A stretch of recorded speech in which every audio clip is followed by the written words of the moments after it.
I will just shave again once I hit ketosis.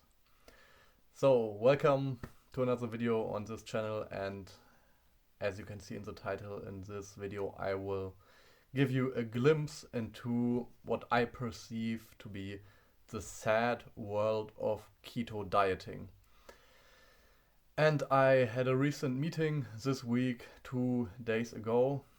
I met someone, and it was actually the first person that I met that was or is on the keto diet for a longer period of time, which means several years for him.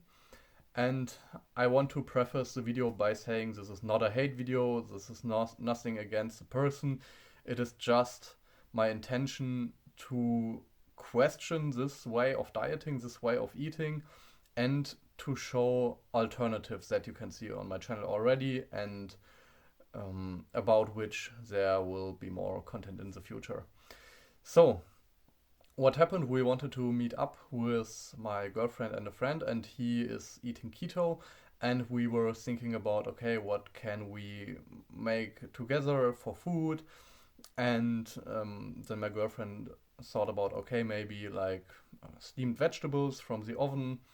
And I was already like, I don't know if I will be satiated from that, but okay, let's tell him the option. And he was like, if there are potatoes, I won't eat it, and also parsnips, pastinaken in Germany. And he said like he has a maximum of 25 grams of carbs that he eats a day to stay in ketosis.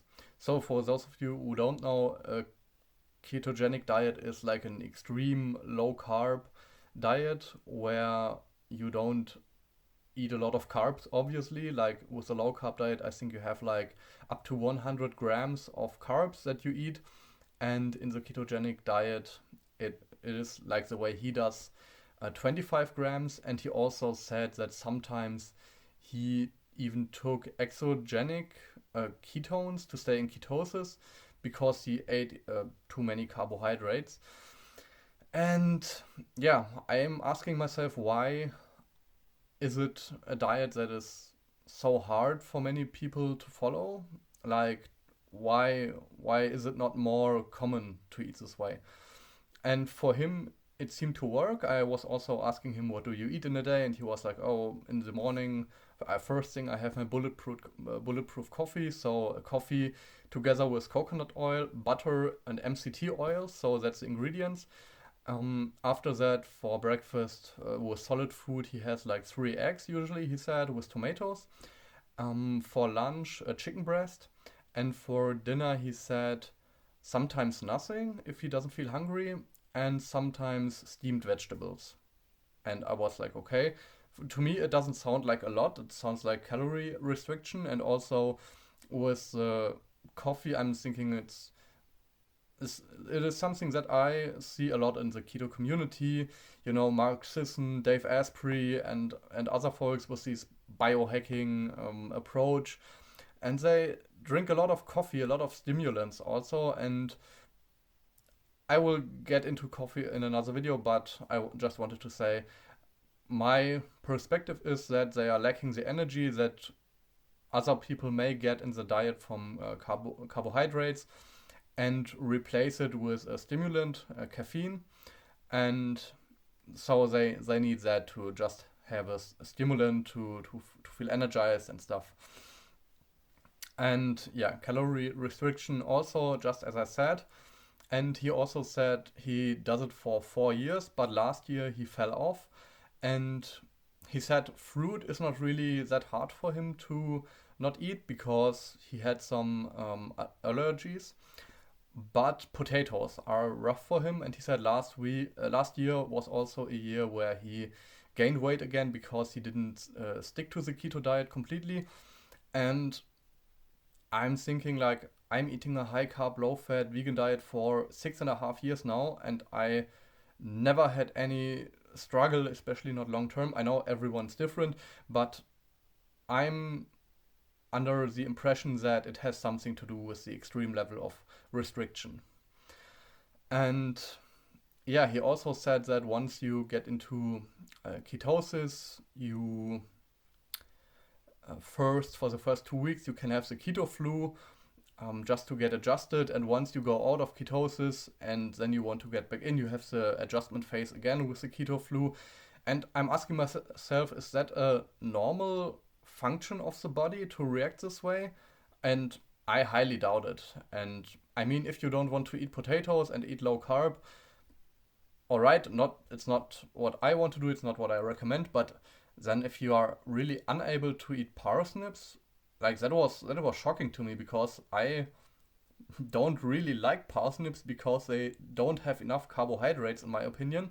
But that is something that is already too high in carbohydrates for him to eat, so he restricts it. And that was a little bit shocking to me.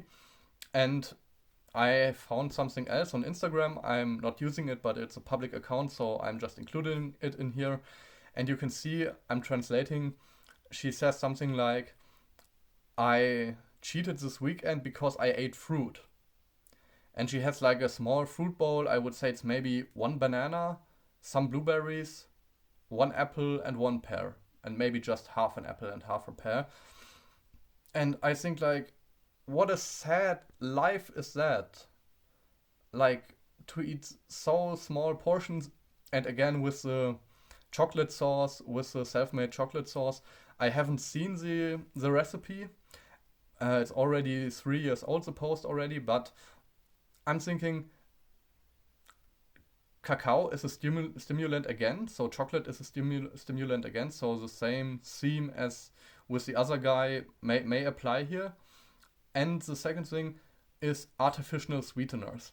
And I looked into some keto recipes, and a lot of them have these artificial sweeteners, and it's so problematic because often it's chemicals and it does not give you the energy hit and the glucose and so everything that your body needs usually from sugar.